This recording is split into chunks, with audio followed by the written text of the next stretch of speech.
Assalamualaikum warahmatullahi wabarakatuh. Saya Denny Rahmat Santoso, NIM 201041111074. Saya dari kelompok 1. Di sini kami mempresentasikan hasil kerja kelompok kami, tugas dari manajemen keuangan, materi tentang manajemen persediaan. Untuk materi yang pertama, macam dan pentingnya persediaan. Jenis persediaan yang dimiliki suatu perusahaan sangat tergantung pada bidang usaha dari masing-masing perusahaan. Pada perusahaan manufaktur, jenis persediaan yang dimiliki dapat dikelompokkan menjadi bahan baku, barang dalam proses, barang jadi, dan suku cadang. Sedangkan pada perusahaan dagang, persediaannya berupa berbagai macam barang dagang.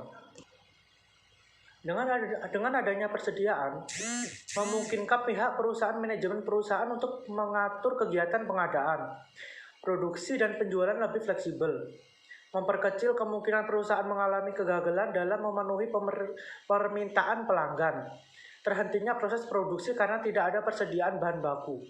Dengan mengadakan persediaan perusahaan, dapat memanfaatkan kesempatan untuk memperoleh potongan kuantitas dari pemasok. Pengadaan persediaan juga dimaksudkan untuk menghindari terjadinya fluktuasi harga yang meningkat, serta sebagai persediaan pengaman dan menghadapi kondisi yang tidak pasti. Adanya persediaan juga mempunyai dampak yang kurang baik bagi perusahaan, yaitu perusahaan harus menginvestasikan sejumlah dana dalam persediaan, yang mana persediaan merupakan salah satu unsur aktiva lancar yang likuiditasnya paling rendah. Di samping itu, adanya kemungkinan persediaan yang mengalami kerusakan atau keusangan sehingga nilainya menjadi turun. Manajemen persediaan penting untuk mendukung kelancaran produksi dan penjualan. Pengawasan atas persediaan pada umumnya juga secara langsung berada di bawah manajer keuangan, tetapi berada di bawah kekuasaan manajer produksi atau manajer pemasaran.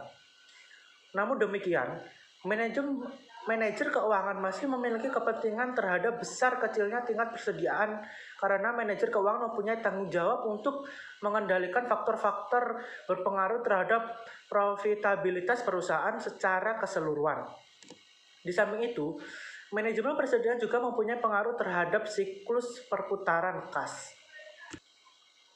Untuk materi yang selanjutnya, manajemen persediaan memfokuskan pada pertanyaan yang pokok, yaitu yang pertama, berapa unit yang harus dipesan atau produksi pada suatu waktu tertentu? Yang kedua, pada jumlah berapa persediaan sudah harus dipesan atau diproduksi? Yang ketiga, jenis persediaan yang mana memerlukan perhatian khusus. Sekian presentasi dari saya akhiri. Wassalamualaikum warahmatullahi wabarakatuh. Assalamualaikum warahmatullahi wabarakatuh. Perkenalkan, nama saya Syarifah Fidelian Darini, NIM 20104111075. Di sini saya akan menjelaskan tentang biaya persediaan.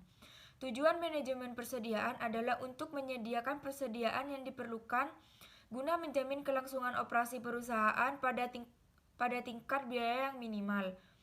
Biaya yang bertahan dengan persediaan dikelompokkan menjadi 3, yaitu biaya penyimpanan, yaitu carrying cost, terdiri atas biaya modal atas dana yang terikat pada persediaan. Dan yang kedua, biaya pemesanan atau ordering cost, terdiri atas biaya pengiriman order, biaya pengiriman barang, dan penanganannya. Terakhir yaitu ketiga, biaya kehabisan persediaan atau cost of running short, yaitu kerugian penjualan, kehilangan goodwill pelanggan, dan biaya kendara produksi. Sekian penjelasan dari saya, selanjutnya akan dijelaskan oleh rekan saya. Assalamualaikum warahmatullahi wabarakatuh. Perkenalkan, nama saya Eva Nafitria, nomor NIM 2010411076. Di sini saya akan menjelaskan pada bagian Model Economic Ordering Quantity atau EOQ dalam manajemen. Yang pertama ada persediaan. Persediaan penting bagi perusahaan, tetapi disadari bahwa profitabilitas perusahaan dipengaruhi oleh besar kecilnya jumlah persediaan yang dimiliki oleh perusahaan. Salah satu pendekatan yang biasanya dipergunakan adalah model EOQ. EOQ sendiri adalah jumlah persediaan yang harus dipesan dalam biaya yang minimal. Nah, biaya minimal ini dipertimbangkan, yaitu biaya penyimpanan dan biaya persediaan.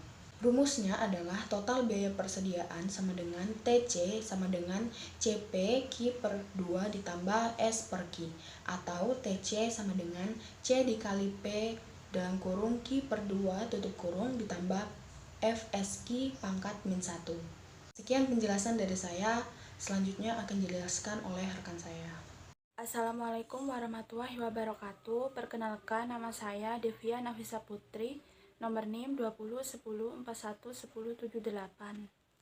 Di sini saya akan menyampaikan materi tentang reorder point atau titik pemesanan kembali.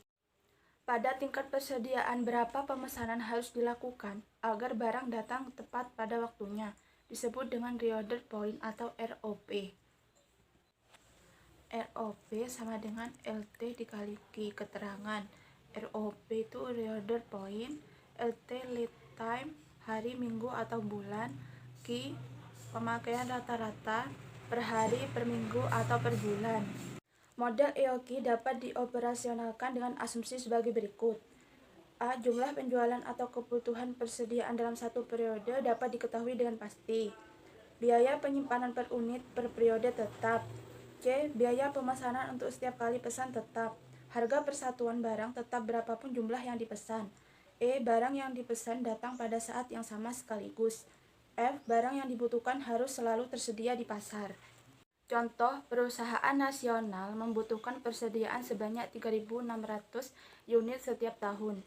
Bahan baku tersebut diperoleh dari impor dengan harga $40 per unit.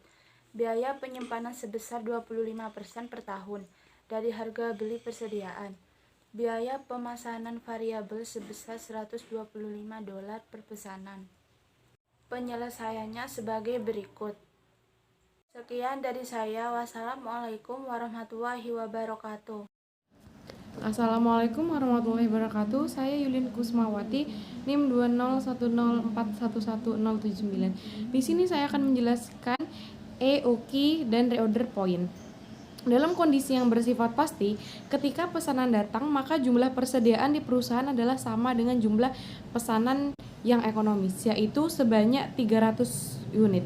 Persediaan tersebut dipakai setiap hari, sehingga jumlahnya akan semakin berkurang, dan ketika jumlah persediaan mencapai ROP, yaitu sebanyak 80 unit, perusahaan harus melakukan pemesanan kembali sebanyak EOQ. Pemesanan dilakukan sebelum persediaan habis, karena perusahaan harus selalu memiliki waktu untuk melakukan pemesanan sampai barang yang dipesan tiba di perusahaan, dengan asumsi jangka waktu pemesanan atau lead time dan pemakaian persediaan adalah pasti.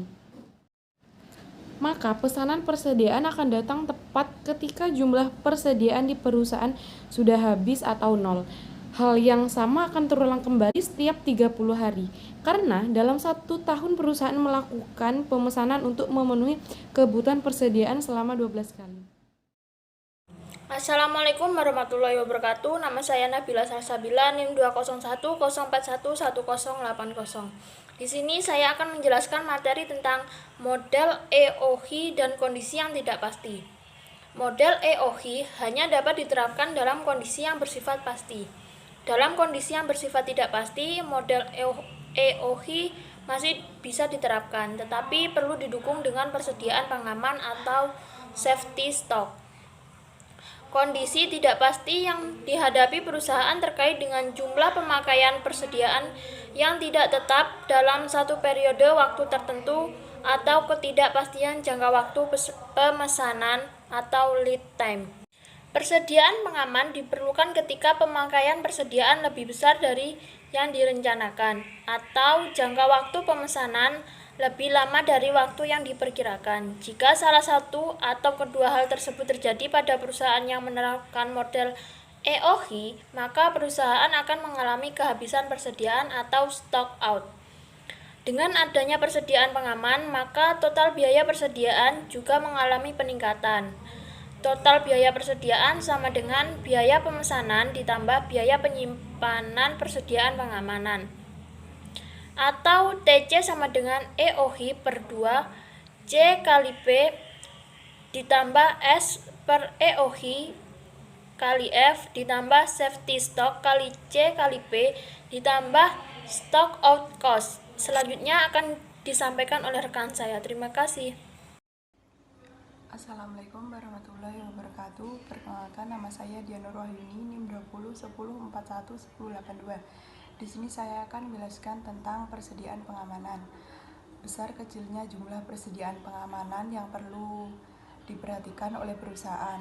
Ada beberapa faktor. Faktor pertama, permintaan persediaan. Semakin besar ketidakpastian permintaan persediaan, semakin banyak jumlah persediaan pengamanan yang harus diadakan, dengan anggapan faktor yang lainnya tetap. Yang kedua ada lead time. Semakin tidak pastinya lead time untuk penggantian atau pemesanan persediaan, semakin besar resiko kehabisan persediaan. Dengan demikian, semakin banyak persediaan pengamanan yang perlu dilakukan dengan asumsi faktor lainnya tetap. Ketiga ada biaya kehabisan persediaan. Selain kedua faktor yang ditentukan, besarnya biaya kehabisan persediaan juga perlu dipertimbangkan. Semakin besar biaya kehabisan persediaan, semakin banyak jumlah persediaan pengamanan yang harus dipertahankan, dengan anggapan faktor lainnya tetap. Terakhir ada biaya penyimpanan tambahan persediaan. Semakin besar biaya penyimpanan persediaan, berarti semakin mahal biaya untuk pengadaan persediaan pengamanan, dengan asumsi faktor lainnya tetap. Biaya penyimpanan persediaan pengamanan sama dengan biaya penyimpanan beberapa faktor. Yang pertama, biaya kehabisan persediaan per unit, jumlah kehabisan persediaan, probabilitas kehabisan persediaan dalam suatu periode, perputaran persediaan dalam 1 tahun. Sekian dari saya. Wassalamualaikum warahmatullahi wabarakatuh. Assalamualaikum warahmatullahi wabarakatuh. Perkenalkan, nama saya Iskananda. Saya dari kelas manajemen C, NIM 20104111077. Di sini saya ingin menjelaskan tentang manajemen persediaan dengan klarifikasi ABC. Klarifikasi ABC merupakan konsep untuk mengendalikan persediaan, yang mana persediaan yang mahal memerlukan pengendalian yang lebih ketat dibandingkan dengan persediaan yang murah. Prinsip manajemen persediaan yang menerapkan klarifikasi ABC adalah semua persediaan yang harus bisa dimasukkan ke dalam salah satu kelompok persediaan, yaitu kelompok A merupakan persediaan yang harga persatuannya tinggi dan kontribusi terhadap penjualan juga tinggi.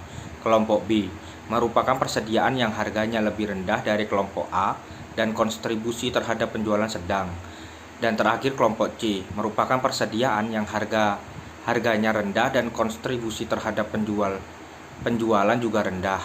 Sekian presentasi yang dapat saya sampaikan, kurang lebihnya mohon maaf. Wassalamualaikum warahmatullahi wabarakatuh.